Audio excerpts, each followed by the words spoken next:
आप सबको प्रणाम निवेदित करती हूँ और आशा करती हूँ कि आप सब बहुत बहुत बहुत अच्छे होंगे।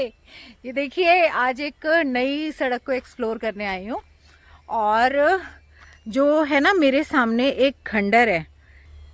खंडर है मतलब मेरे राइट साइड में भी कुछ तो है अभी खंडर। कहूँगी कि क्या है।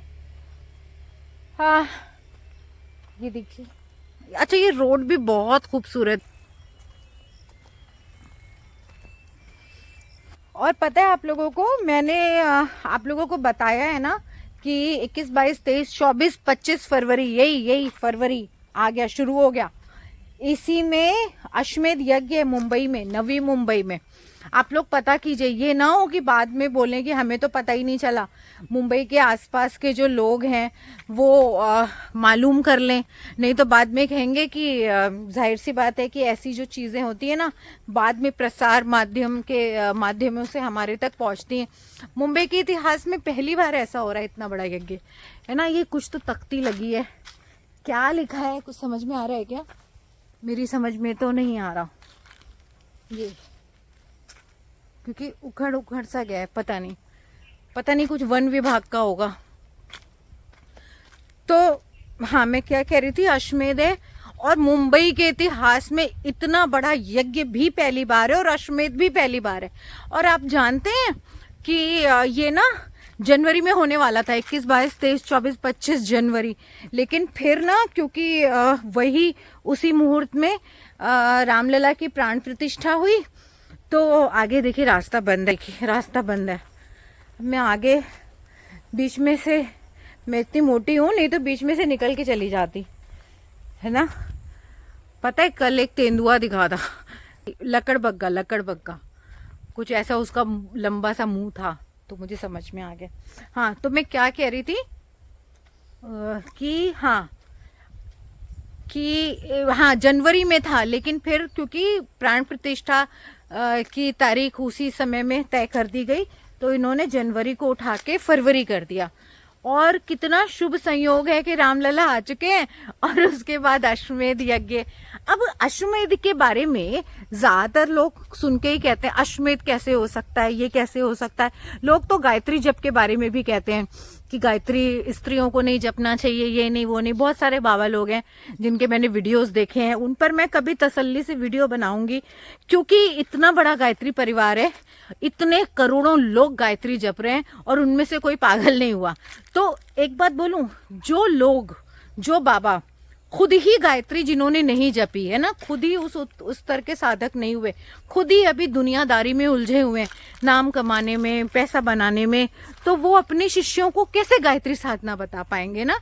वो अपनी जो भी साधना बताते हैं, एक एक छोटी छोटी साधनाएं बताते हैं। गायत्री बहुत बड़ी साधना है, 24 शक्तियां समाहित है गायत्री में। मतलब जब हम एक गायत्री जपते हैं तो हम एक साथ 24 शक्तियों का आवाहन कर रहे होते हैं, और 24 में से हर एक शक्ति की कितनी कितनी शाखाएं होती हैं।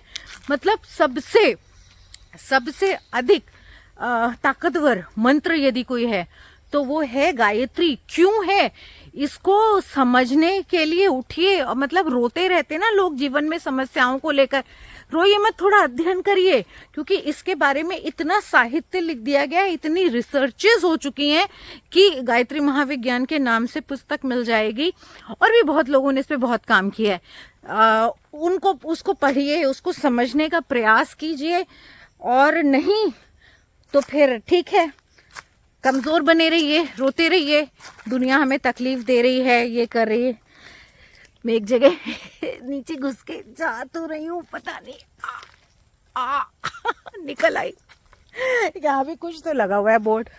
मैं भी ये सोच के घुसाती हूँ कि कोई तो मिलेगा जो मुझे मना करेगा, इसी बहाने इंसान दिखेगा, लेकिन कुछ नहीं दिखता, पता नहीं।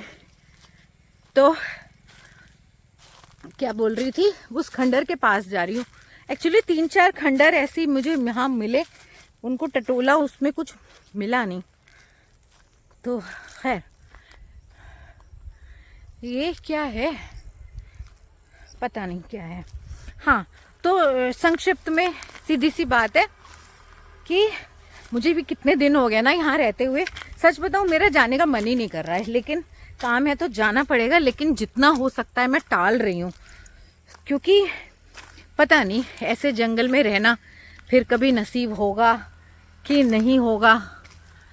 तो कुल मिला के अश्वमेध बहुत शुभ कर्म हमारे फलित हुए हैं, जो हमारे घर चल के आया है, महाराष्ट्र में आया है ना। और उसके बारे में मेरे से पूछेंगे तो मैं बताने का प्रयास करूंगी, नहीं तो गूगल पे सर्च करिए, है ना। हमें कोई कपड़ा चाहिए होता है, कोई खाने का सामान चाहिए होता है, हम सब कुछ सर्च करते, गूगल बाबा के पास जाते हैं, यूट्यूब के पास जाते हैं।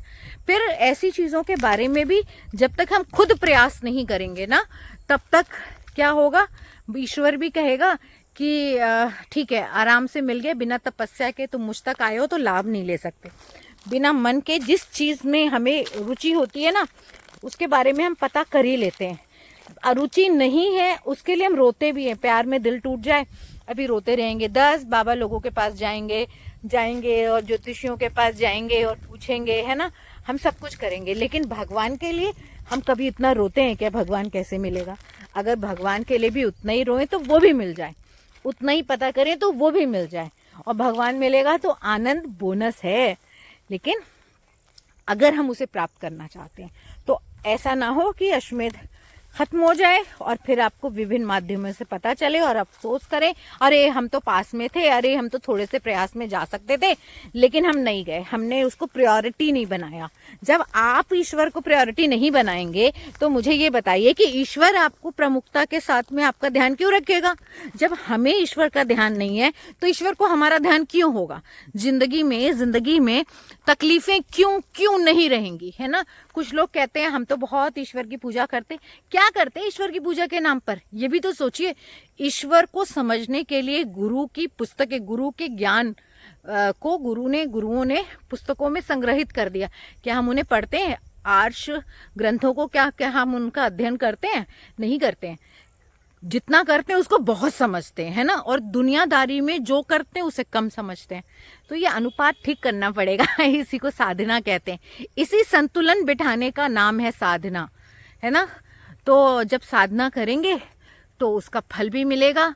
तो तारीख याद रखिए, मुझसे मत कहिएगा कि मैंने याद नहीं दिलाया, मैं बार बार याद दिलाती रहूंगी।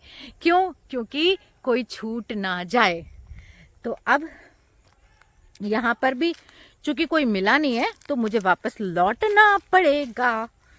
तो खंडर में भी कोई नहीं मिला। इतनी देर में तो कोई आता तो चीखता हुआ चिल्लाता हुआ आ जाता, अरे कौन घुस गया हमारे खेत में, है ना, ऐसे लड़ने के लिए आ जाता। पर कोई नहीं आया, इसका मतलब नहीं है, क्योंकि मैंने तो अच्छा खासा टाइम स्पेंड किया ना।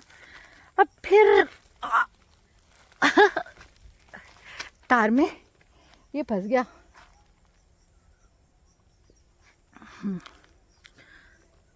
तो